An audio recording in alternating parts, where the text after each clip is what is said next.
The Nordic countries are very fiscally conservative. I mean, who is a socialist one here? Come on, it's the US right now. You're going to have a massive crisis sometime soon.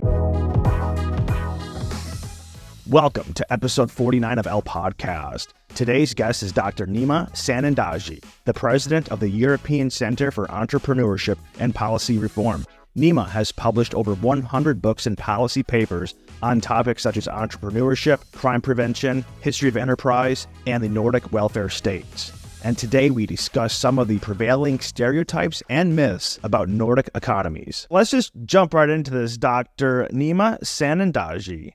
So you're the author of over 25 books, including Debunking Utopia, Exposing the Myths of Nordic Socialism, Scandinavian Unexceptionalism, and the Nordic Gender Equality Paradox, just to name three. What are a few of the major themes of these books? The one major theme is that Sweden in many ways is a uniquely interesting society. In terms of women, for example, you can say 300 years ago, the modern Western capitalist system really opened for women.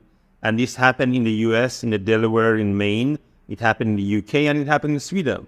And if you go back historically to the Viking era and probably before then, women had more rights and ownership rights and everything in Nordic. And really, if you see what is democracy, capitalism, these institutions, they had them more like individual rights in the Nordics, even than in the UK.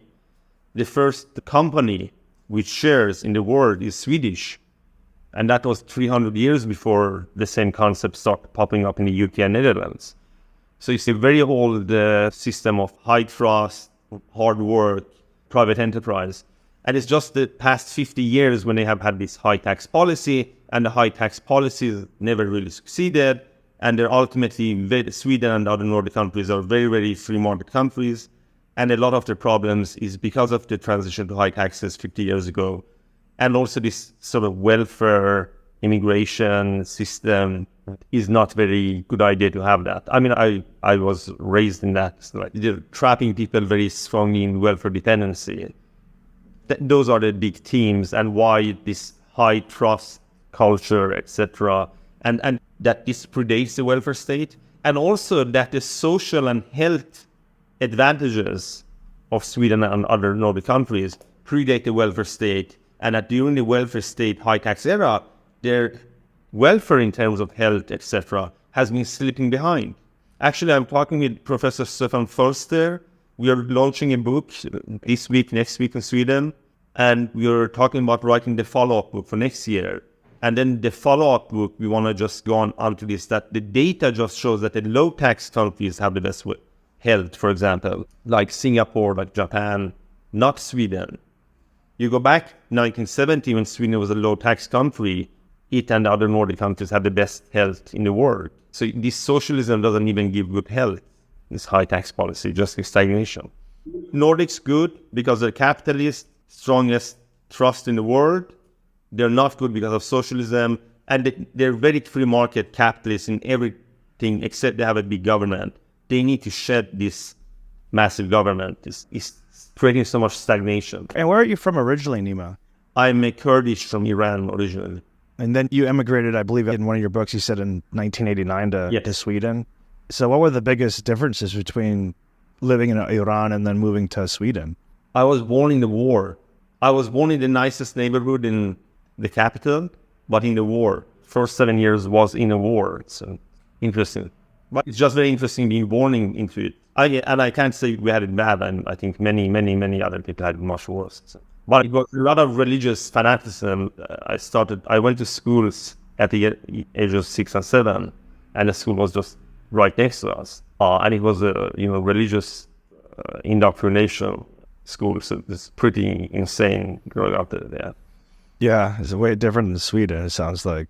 Yes, it was different in Sweden, yes. So, Dr. Nima, in a recent article titled Learning from Stockholm Stagnation, you wrote, "The economic geography of Europe is undergoing a tectonic shift. As high-tax countries slow down, low-tax countries are quickly adding knowledge-intensive jobs. Institutional pressure for reforms has emerged in some of these once dominant high-tax nations. While in the U.S., policymakers often assume that European nations demonstrate that competitiveness can coexist with high taxes. Europe's recent experience, in fact, points in the other direction, end of quote. Can you elaborate on this tectonic shift that's happening in Europe? Okay, can I just say that I wrote this with Klaus Tikkanen at Nordic Capital, and Klaus and Nordic Capital have been very generous in funding this research and being part of it. Many years we've been studying the brain business jobs of 31 European countries and 277 regions.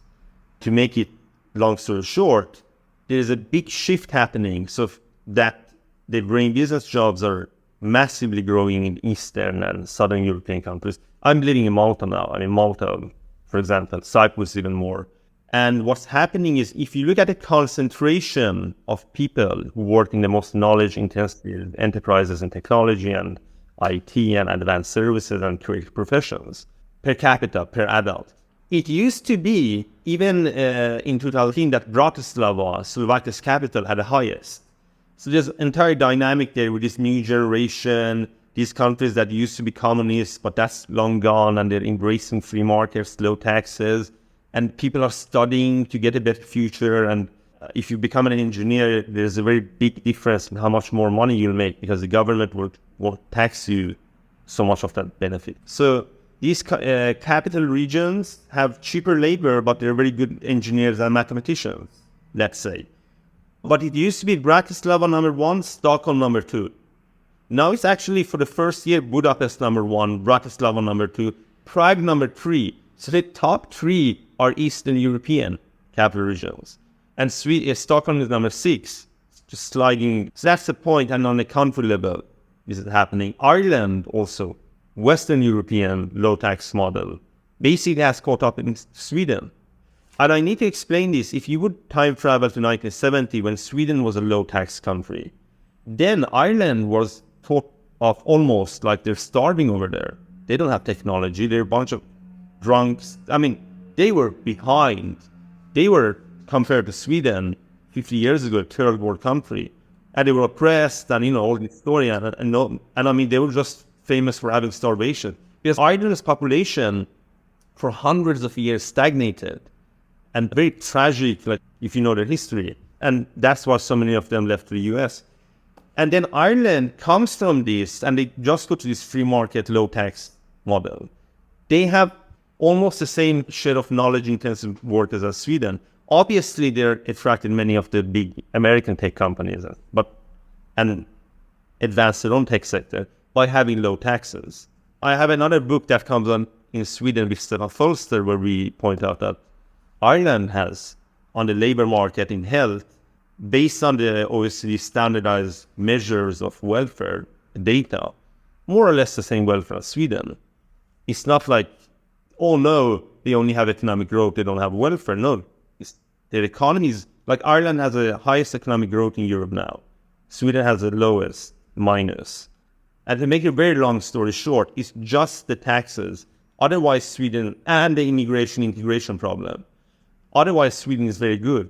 But they're hit very hard by this combination of high taxes, high wealth dependency, and integration issues. And they just need to normalize economic policies, reduce government spending, and make it more attractive to work, become normalized, and that become more libertarian. That's their history. This is not their model, being socialist, just 50 years. That other history is much longer, so we need to go back to that. Why is it that everyone thinks that these Nordic countries are socialist, yet they haven't been socialist since 2000? And then in your books, you allude to the fact that a lot of people in these Nordic countries themselves actually want to get rid of these high taxes. It seems like the impression that outsiders have is much different than impressions that people have that actually live in these countries. The thing about Nordic countries being socialist, I mean, 1970, they were low tax, and then they had this period of growing it. And very quickly, I mean, first of all, socialist, the only Nordic country to try actual socialism was Sweden. I don't know if I should go on to this employer funds things. They had labor union socialism. It was such a massive failure. One of the examples is that the finance minister was a social democrat. When this was pushed through parliament, he was writing a poem And I don't know if I should use curse words, but he actually wrote, this is a piece of shit. Because the social democrats were like, what is this crazy labor union fund thing we're doing? And nobody even talks about that in Sweden. It was so bad that even the left party doesn't mention that. Why do they say Sweden and Nordic countries are socialist? Is because socialism never works. So they take these countries which have a very long history of capitalism and they say, oh, they're socialists. Look, I wrote a study, Evolution of Swedish Market Model, with some people recently, and Victor Strong, Said, and Mona Ismail.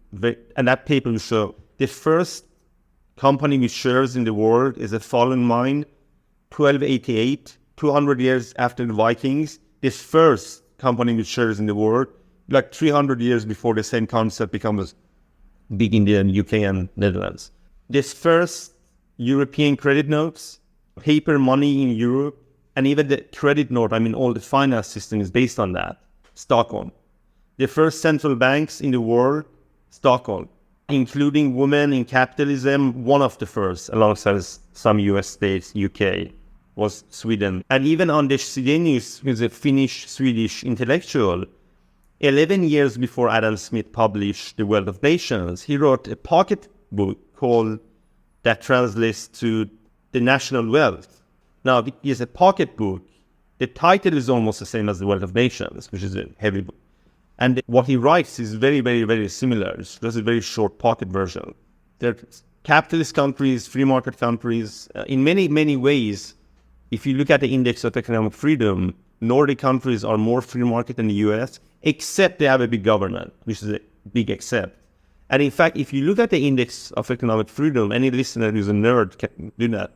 Every Nordic country currently scores higher in economic freedom than the United States, which I think is a different issue that Americans should think what's happening. But they're not socialists. They've never been. They just say that because they don't have any socialist country that has been successful. So they don't have any real examples. Yeah. And I want to add one thing. In Sweden now, if you look at that political system, one of the big issues is joining NATO. Everybody wants to join NATO. Why can't Hungary and Turkey allow us to join NATO, right? Everybody's crying that. This used to be an issue that only some few people on the right believed in. People are like, you're crazy. This is like crazy right-wing dream you have. We'll never join NATO. People wouldn't believe that. Same with nuclear power. I say, we have to build more. Everybody's talking about, the left is talking about more nuclear power and NATO. Sweden had a law, they called it thought ban. You couldn't think about nuclear power. If you took a piece of paper that said nuclear power plant and made a plan, you're breaking the law. So much they were against nuclear power. Not everybody's like, we need to speed up more nuclear power in every municipality, What more? This thing about being harsh on crime and terrorism, it's big. Like, that's the thing. They're racing to be harsh on crime, there is no discussion now that this thing that maybe like immigration and integration sort of do, maybe you should integrate first. There is no debate anymore, this thing, which if you go back to 2015, you were not allowed to say that there might even potentially be a link between, let's say, crime and immigration. Then you are a Nazi. They are on the right in every major issue. The thing about taxes, and I don't think anymore the left in Sweden is even arguing that the high taxes are bad. Like, for example, let me say, what is the most leftist thing that's big in Sweden now is the opposition Social Democrats said we want to tax the banks extra, and then we want to give some of the money to families, but they want to take some of the money from the taxes a bit and give it as a tax reduction to families. It's not socialism. From their political perspective, all the big issues are, I think, to the right. Many of them, like I named, security, energy, policing, immigration, and nobody is calling for economic planning, really. That's not a subject of policy or government nationalization. There is no socialism in it. They have high taxes and high government expenditure, and they need to reduce that. That's more the case. So, Nima, you're saying in 2015 in Sweden, you couldn't even think about nuclear power, and then you're also you really couldn't even talk about immigration policies.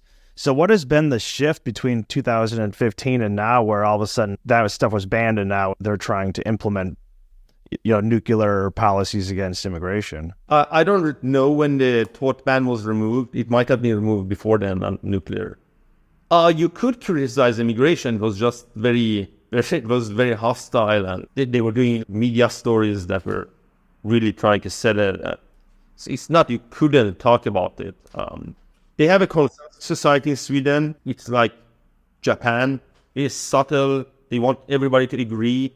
It's not like the US where the left and right... Look, in the US, let me explain something. In the US, the divide between left and right is huge. It is not at all in Sweden now, right? You have three big parties: Social Democrats, the Sweden Democrats, more conservative, limit immigration, and the moderates, which are a liberal conservative party, liberal in terms of freedom, it's more libertarian conservative style, but moderate in the middle. Anyway, so these three parties are very similar in policy. And the amount of fighting you have in the US, how much they hate each other, they don't have that. Either on a personal basis, right? You have a lot of that in the US, or on a policy basis, pretty close to each other, right? So that, and they lagom, I don't know if the word lagom, but they're a consensus society. They try to stay close. So it was very difficult in Sweden to shift in immigration or nuclear or NATO, because the majority shifts together. When it shifts, the Social Democrats, and if you think about policy, not rhetoric, they can shift pretty significantly in Sweden. For example, the Social Democrat Party, how much, if you take that as an example, but even the moderates in immigration policy, or NATO. If you take the Social Democrats, the biggest political party in Sweden, who can have like 40%, I think they have 40% more voter support currently in the polls, they shifted to nuclear power, which was one of the biggest questions, and NATO, right? Because their mortal enemy, a big enemy historically, is Russia. So it shifts fast, but all the major shifts in these things are, none of this is socialist. Why do you think there's a bigger divide in the US between the left and the right versus in Sweden or in Europe in general? I think Sweden, you need to see, it's similar to Japan in some ways, like Japan of Europe. That's the way of understanding it, and they have this culture of sticking together. I think it's historic and like economic geography that explains this culture. They're on the periphery of Europe. They have more consensus, and you're more divisive because one reason might be that, I love Joel Katkin, if you know him. He writes US intellectual, and he's based on this bunch of different nations within the country. Understandably, you have more divide. The US is more like if the European Union was a country. If the European Union was more of a country, I'm sure there would be more divide. So one explanation can be just size and diversity. I think also that you're the dominant global economic, military, technological superpower probably creates more strain than a small country that less, that's just my best. You mentioned the Index of Economic Freedom earlier. The Index of Economic Freedom, which is produced by the Heritage Foundation, annually ranks 176 countries based on their economic freedom, which is essentially a capitalism ranking. For 2023, Singapore, Switzerland, and Ireland rounded out the top three, while Sweden ranks number 10, and the U.S. is number 25, which countries like Chile and the Czech Republic are actually ranked as more capitalistic than the U.S. And of course, like you mentioned before, every Nordic country is also higher than the U.S. in this quote-unquote capitalistic ranking. What policies or attributes contribute to the Nordic countries being higher? In your book, you talk a lot about culture. So what would be some attributes or policies that make this so much more capitalistic countries in those countries in the U.S.? I'm a policy researcher, so I should focus on policies. It's just I think culture matters. Basically, what happened in the, let's say, 1990s is that Sweden, let's say, take Sweden, the other Nordic countries have a similar trajectory as Sweden is the biggest one, had a big crisis, and they really realized that this expanding the public sector thing had left them falling significantly behind them. And they They definitely cut government expenditure, and they did a lot of market reforms. Some of these things like vouchers in schools, if you follow that policy debate, you have vouchers in the US and the UK. Really, vouchers to some degree started in Sweden. I can't tell you exactly it only started in Sweden, but one of the big waves of vouchers that within public funding, you have private enterprise. One of the key places that came from is 1990 Sweden, within education, elderly care, childcare, healthcare. And the other thing is that one big aspect of whatever was socialist is that they were banning women's work. Like they were, I was like government monopolizing every sector that is dominated by women in business. Even pharmacies were monopolized by the government. It's just clearly, very, very clearly, this is like Nordic gender paradox. They believe in the Nordics, deep inherently, it's immoral to make profit on women's work. The paradox being that they were earlier than other parts of the world to give women rights to work and inheritance. If you go to Arab culture, like Muhammad's wife Khaljin is the greatest Muslim woman. She was a capitalist. She owned half the trade volume. He worked for her as a merchant. Like they don't. You might think, it's just more progressive, but the attitude towards profits, women making them in parts are deep inherent culturally. They're more against the Nordics than other parts of Europe. So they had this stuff with banning women. And then they were like, we need to open up our economy after the 90s. So they started liberalizing massively. They went from having public government bans on women's work to opening it up. So then they did a lot of free market reforms. And that's why Sweden scores higher than US. Also because the US scores the impressive score of 0 in fiscal conservatism, while the Nordic countries are actually extremely fiscally conservative. They're reducing typically their government debts. That's what happened. So they liberalized a lot. And one of the more intellectually interesting points, I think, is this thing about women's opportunities. Because if you go in Sweden 300 years ago, they really opened up professions, ownership, business for women. You have a candy, I think, Polka Gris, famous candy that they make on very high temperatures. That was a woman entrepreneur behind that, for example. That was a technologically advanced thing to make. So, and they still sell that candy if you go tourism to Sweden. So they had a lot of women's enterprise. Many schools were built by private businesses and women, much of the healthcare. And then the government comes in the socialist era.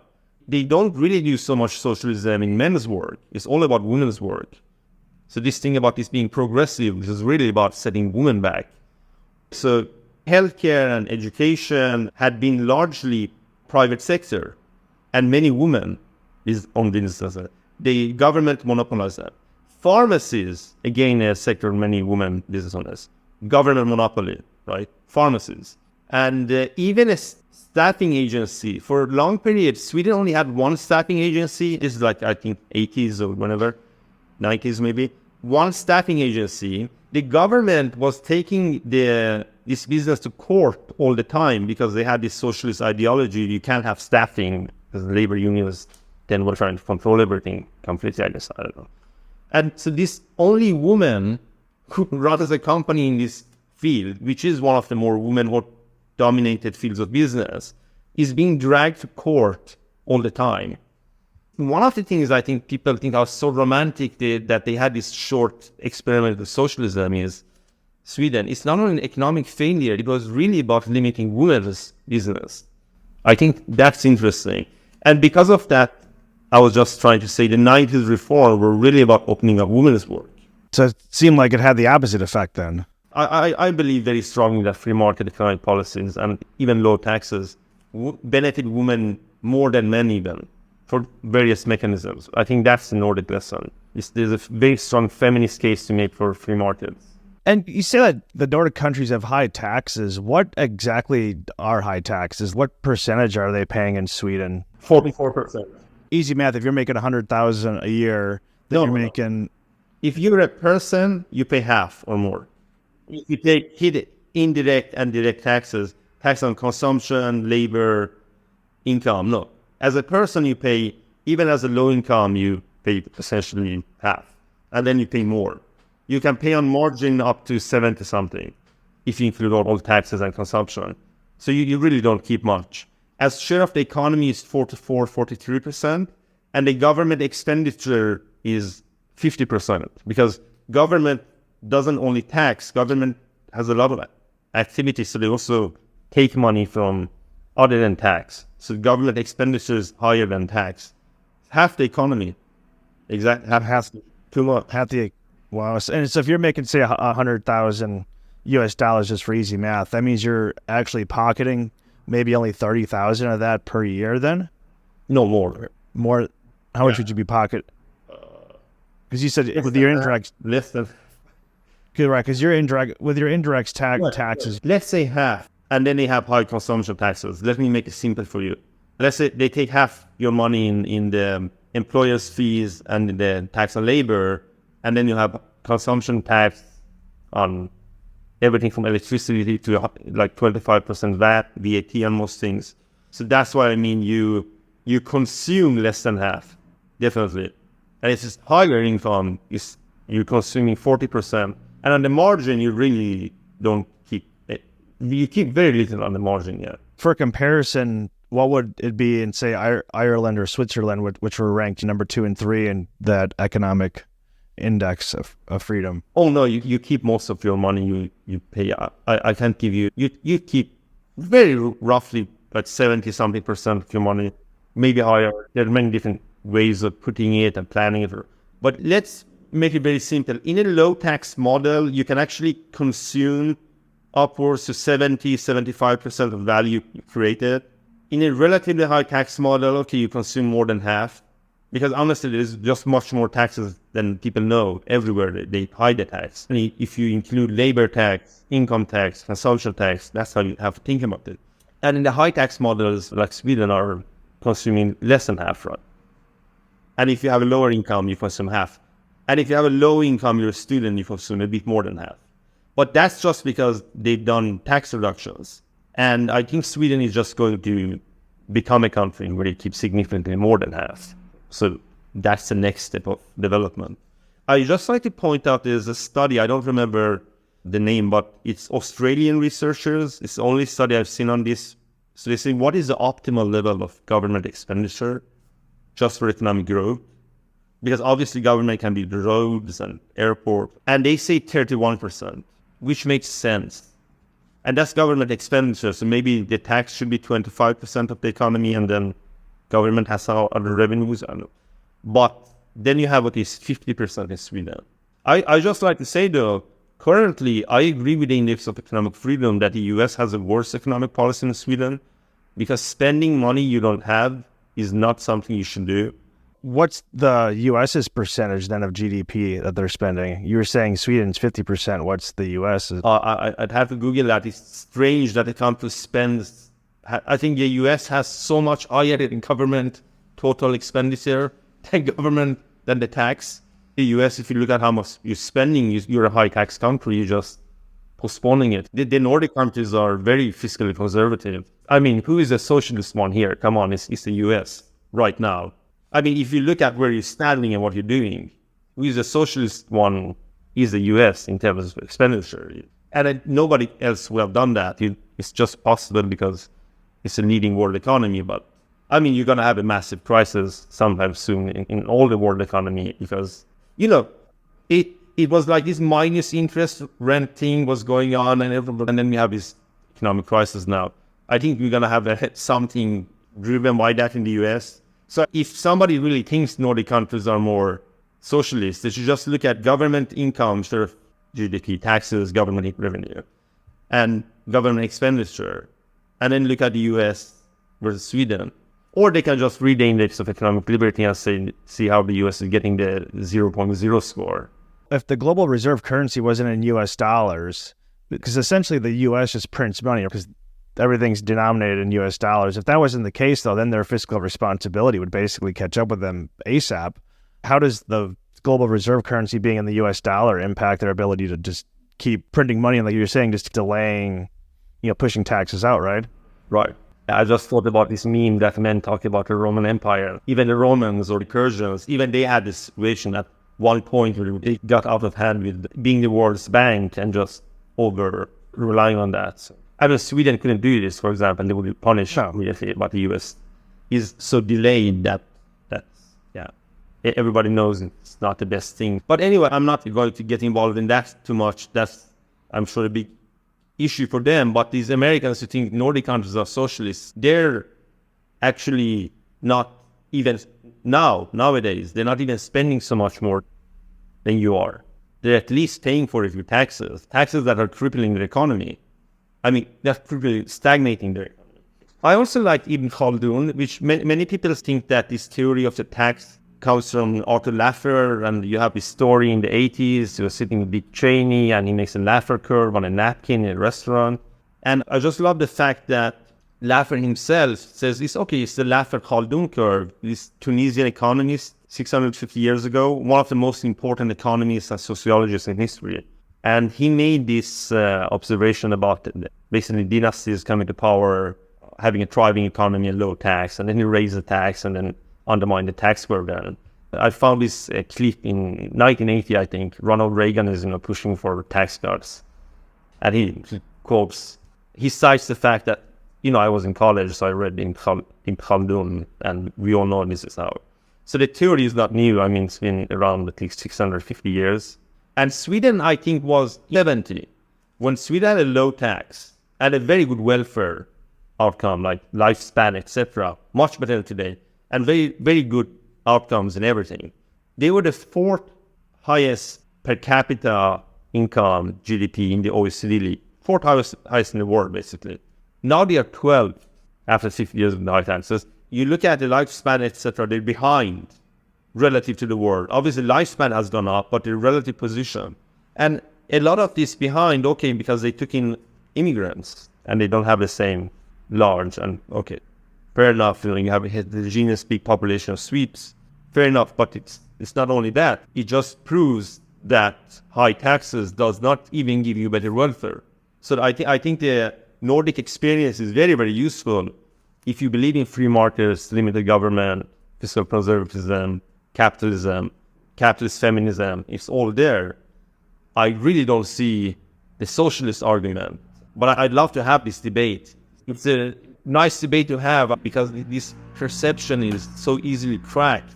Why don't, if you want to argue for socialism, take a country that's actually socialist? What happened in Sweden in 1970 that they went from being a low-tax country to a high-tax country? What was the impetus to even try to become more social democratic, or whatever terminology they want to use? Strong ideology for this. Also, when going from low taxes to high taxes, that's a nice journey to make in a way, because we spend more money and the public sector can grow. And what happened is they were just crowding out private sector job growth. So I think for 2 decades, actually, Sweden had less private sector jobs than before. That's the issue. It catches up to you. But it was very lucrative when they did it. So what happened in Sweden is that they had a socialist movement, but many of them said, we can't be communists. We have to be pragmatic. And they were very pragmatic because the labor movement in Sweden educated people. They started educating, book club. They were very constructive. And they were working against alcoholism. So they were really strengthening the laborers, and they're building cooperatives and so they were actually having very good constructive movement, and they were building cooperatives, companies for owning houses, etc. And they were not radical. Largely, they were not radical. They were not becoming communists. Maybe because Sweden was so scared of Russia, or maybe because they had such a long capitalism. So then the labor movement becomes very strong, and they have a very strong the labor movement is strong because they have collective bargaining, but then they became socialists, and they were like, this works, this mild socialism. And at some point, they were like, what are you talking about mild socialism? We have the new third way model where the labor unions are going to own all the businesses. And so why? I think they became very power hungry, but maybe that's rude. Maybe they believed in their ideology. I don't know. I do believe that you can say that clearly they didn't believe in this ideology of these labor funds, the real socialism, as I told you. But I think that was driven by the people in the labor, in those few labor unions back then, who were like, wait, we can own the companies with this. That was the idea, to transfer company ownership to labor unions. the thing about expanding the public sector, I just think they just had so much socialist ideology and they had all this economic success, right? And lastly, if you have a low tax rate, you can raise the tax. You don't get a big backlash until afterward. I write this also. They had so strong norms that Swedes initially, even with very generous welfare benefits, they wouldn't take the benefits even if they have right to it. What those norms were undermined by the welfare. Me and Gabriel Helle Sahlgren wrote a book in Swedish, Normboken, where we show how the norms of work and responsibility and overutilization of welfare crash, and how it's not just the immigrants among the Swedes. It crashed, and it's a generational question. So the welfare state was possible because they had so strong norms, and they destroyed it. And let me just end the rant by saying that when the US welfare state is introduced, there's this famous speech where he says, it's like a subtle narcotic of the human soul. The problem is not to finance welfare. The problem is the welfare dependency becomes a problem. And these are the issues, really. And you couldn't repeat this. Like, if you want to redo what Sweden did, you need a country which is very libertarian, let's say, and has extremely strong norms of not overutilizing welfare. And then you can do this for 20 years until you hit the stagnation. So it was not a successful policy. I don't think anybody really has come intellectually and argue this was successful. I mean, clearly, large parts of it. In an article last month titled Europe's Entrepreneurial Deficit is a Warning for the U.S., you write, while the United States has long stood at the forefront of technological and economic development, Europe faces a deficit of high-end entrepreneurship. Understanding the contrasting paths of the United States and European countries illustrates the importance of new business formation and economic growth. High-end entrepreneurship is linked to better job prospects for the middle class, a more important goal than ever during a time of labor market uncertainty, when American policymakers have questioned the social benefits of widely successful businesses. End of quote. How is high-end entrepreneurship tied to improved job prospects, particularly for the middle class? So this is with Klassiker then also, again. This is also with Lissinger. It was an index. We looked at all the dollar billionaire entrepreneurs of the world, looked at every country, how many adults are there. So per million adults, how many billionaire entrepreneurs do you have? Also separately, how many are women? But that's another special thing of that. And then looking at the labor outcomes, and then obviously the countries that have more super entrepreneurs per capita, like Singapore, the US, have lower unemployment. And then we looked at this specifically 3 groups of education. So the first group is those who don't have high school degrees. And the second group has high school degrees. And maybe some work education or shorter college education. And the third group has 3 years or more college. And in fact, it's a medium group where the link between more super entrepreneurs and lower unemployment is highest. So you might think perhaps that it would be the higher class, the upper class, the higher middle class, and the rich would benefit more. But it's a broad middle class which benefits most. And then the countries that have this are the ones who have strong property rights, good scores in PISA, education, good school results, high levels of economic freedom, low taxes, as you would expect. And the US dominates. The first article that we talked about that we referenced, learning from Stockholm stagnation, do you think that Sweden and some of these other countries will actually start to lower the tax rate to catch up with Ireland and Switzerland, or is that the direction they're currently headed right now? Yeah. I mean, they're just too slow on the tax thing, but yes. So that's the general direction. And then how long does it actually take before you see results? You lower taxes, and then what's like the time frame before you actually get that economic growth? The time frame is such that if you look at the background, I'm not living in Sweden. Yeah. Not the time frame that's like, oh, yeah, my tax is high now, but in 2 years it's going to be low. I think they're stuck in it. Unfortunately. Building a high tax model is difficult because you get stuck in that system. And then you just keep getting, the government needs to give more tax revenues to regions. It's like they just keep asking for tax revenues, because everybody becomes dependent on this. And this is exactly what Ibn Khaldun wrote 650 years ago. It's just like, you don't want to get that. You really don't want to get to a very high tax and like France and Sweden and Denmark, because it becomes a self-playing piano. It's very difficult politically for them to slash. And every year you get demands for more. And the state isn't generating new resources. And when it's taxing and spending, it's crowding out private sector. It's not only that when you tax, you crowd out the economy. When you spend public money, you also have the effect. I can say one more thing. So we have a book, our new book, it's in Swedish. It's called Reformer för politiker som vill bli återvalda, which is reforms for politicians who want to be re-elected, and is a continuation of our friend Yemi Munkamar's work many years ago.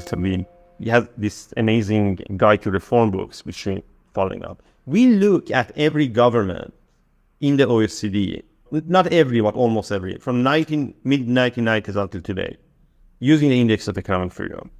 And we say, are these governments left, right, or center? Were they re-elected? Were they not re-elected? And we have many governors. And we say, did it increase or reduce index of economic freedom score per year? You know what we find?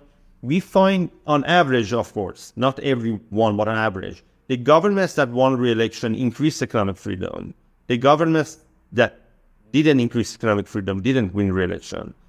And it's exactly 3 decimals, the same score. The average left government that got re-elected, the average right government that got re-elected, increased economic freedom, not almost the same. I think it's like the first 3 letters are the same, right? So, I mean, the same amount. The only difference is that the right governments that lost re-election increased economic freedom slightly on average, whereas the left governments didn't change it, or just very slightly reduced it, plus minus 0 more. This is true for Sweden, definitely, but it's true internationally also, this pattern. You moved to Malta from Sweden because of high taxes. Is that basically the reason? Well, I mean, I think Malta is the best place. They speak English, sunny, it's very safe, they have low taxes, they have a free economy, a lot of growth. It's not cold. It's not the cold in the north, it's the sun. It's nice in Malta. And they have low taxes, yes. That's one of the benefits. That used to be part of Italy and Spain, didn't it, at one point before they got their independence? Malta was part of Carthage, basically, this Phoenician. Then it was Roman. Then it was different. It was briefly Arab. Then the Normans that formed the Kingdom of Sicily came. Then Spain had it, and Spain gave it to the last Crusaders, the nice hospitalaries, which are still today building hospitals all across the world. And then these knights defeated the Ottomans, probably saved Italy and Rome by doing that. That was a great siege of Malta. Then Napoleon takes it, then the English take it, and then they stop. I mean, they stopped the Axis in the Second World War, and then they became independent.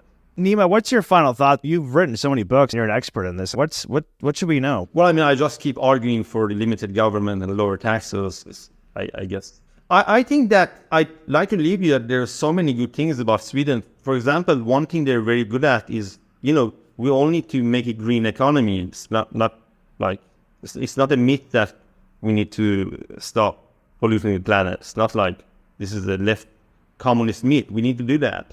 If you look at that challenge, they're very good. And so many of the technologies to make the environmental transition, so many financial technologies, metal technologies is there in the Nordics and is being commercialized. And they're so strong in music or computer games. Look how many good computer games coming out of Sweden and other Nordic countries. They're amazing. They have the best work culture in the world. They have high levels of economic freedom. It's just this high tax situation they need to get out of. I guess my message is not super complicated. I do believe in limited government. I don't know if I have some profound wisdom to share with you, except you really can learn a lot about the Nordic Swedish model. I really don't see how what you learn is socialism is good. I think there are many other lessons to learn. Thank you so much, Dr. Nima Sanandaji, for joining us. I've read so far 3 of your books. I probably read more, but yeah, so far I've read 3. I look forward with another interview sometime ahead. Yeah, absolutely. I hope so. Yeah. Well, thank you so much. Oh, thank you for having me. My dear friends, that is it for this episode of El Podcast. Once again, if you're not yet subscribed, please subscribe on YouTube as well as Rumble. You can also find us on Spotify and Apple Podcasts or wherever you get your podcasts from. We thank you all from the bottom of our hearts for watching and listening, and we will see you on the next episode.